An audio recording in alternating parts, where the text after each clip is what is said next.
Hi everyone. Sorry for the personal presentation, but the first weekend of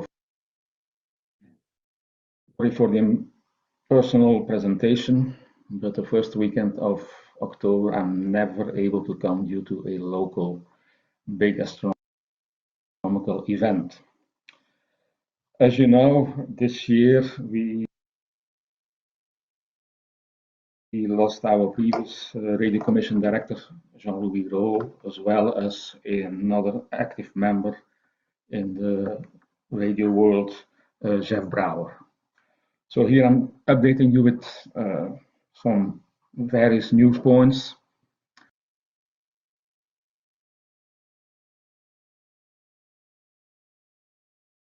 First one, in particular for Europe. By now we have 4 transmitters which can be used for doing meteor scatter. You see them on the map in France, Belgium, and in the UK. The details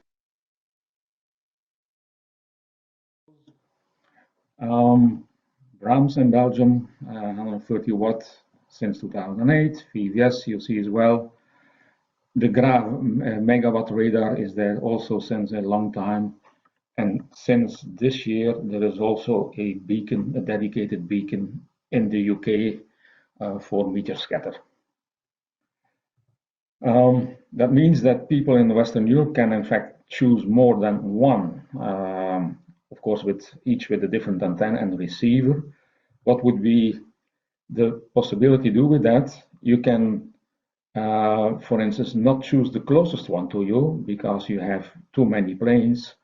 But normally the power is not too much of a problem, and you can even use one which is further away. Of course, Graaf is so strong that it is available all over Europe.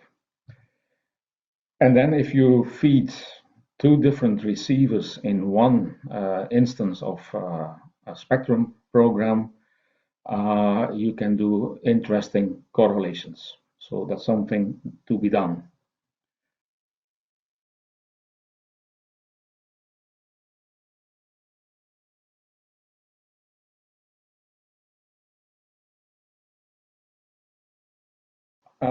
Something that was not handled last year or mentioned last year are the Perseids 2021.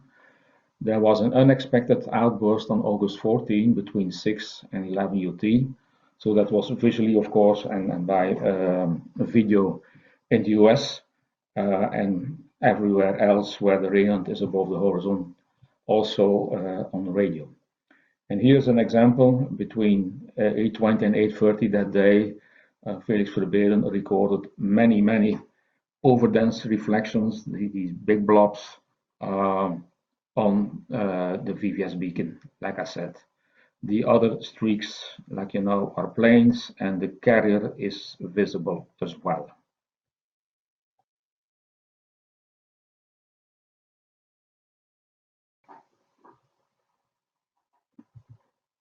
We can also look at that in counts and evolution of the counts. The number is big enough that we can have details by 5 minutes or 10 minutes. This is the one of Felix. This is from Phil on the Graaf radar. And this one is in intensity rather than in counts recorded in the Netherlands. There are interesting correlations indeed to be done between these various observations. Of course, you know, and that confirms that the maximum fell around 8 hours UT.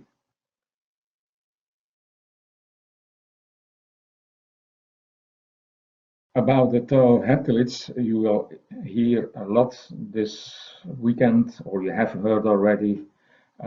In particular, Hiroshi will talk about the radio observations that are using the RMOB individual observations.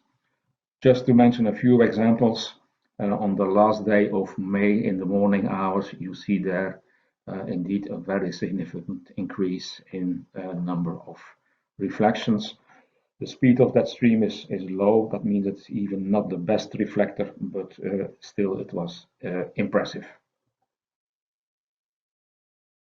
about ongoing projects, not necessarily done by IMO itself, but by various people we know.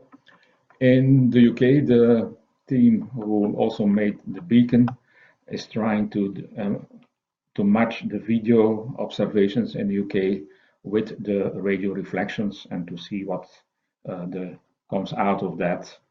We'll hope that our UK friends will bring something about it in the future. In the meantime, also the hardware for making observations is cheap and available, except maybe now when there are no Raspberries available, but there are open source projects that handle this, and hopefully also at the next occasion we'll bring such a live example with us. The third one, which I'm doing myself, is to have a go at the automated counting and meteor identification, which is a long-standing problem, of course. We either do this manually or we do some algorithms, but by means of artificial intelligence, we can move to the next stage. Our problem belongs to the class of the object detection, which is in own part of deep learning. It uses internally convolutional neural networks. Not needed to say more about that. And we do supervised learning. What does that mean? We start this spectrogram, like we have them by the thousands, in fact, a 5-minute recording with planes, with a few meteors, with noise, and other things. Then we have to teach the system what we want to know. And here I indicated the underdense meteors, the small vertical streaks, as well as the very weak carrier, which stretches along the screen. Right, so here they are identified. How about planes? Well, don't know 100% what to do with that. We can ignore them as noise, as things we don't want. But if we positively identify them as planes, they might not be mistaken for meteors, for instance. Outcome is unclear how that will work.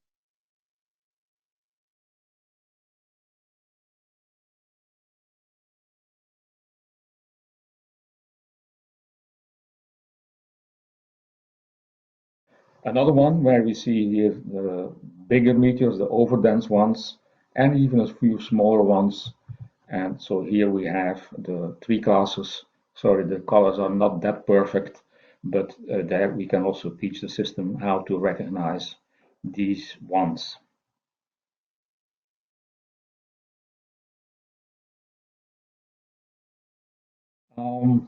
Then the steps, how that goes, I mentioned it already. We mentioned that we train the model on many instances, the more the better. We have that as input for the network, and out of that comes predictions which we agree with or not. And if we don't, we have to train it further, and that's the case of reinforced. How far we are? The most suitable platform seems to be PyTorch, and then the vision module on top of that, Torch Vision. Of course, you don't reinvent here the wheel. There are many publicly available models that have been challenged and that can be modified to see what they go. I'll need observations from many people, so I will call upon you when I'm that far. And of course, when the results are available, they will be available for everyone and perhaps presented at the next IMC. So there also I wait for your input, because we cannot answer questions now in real time. Still, I would like that you mention them or that are recorded, and I will give an answer in the proceedings.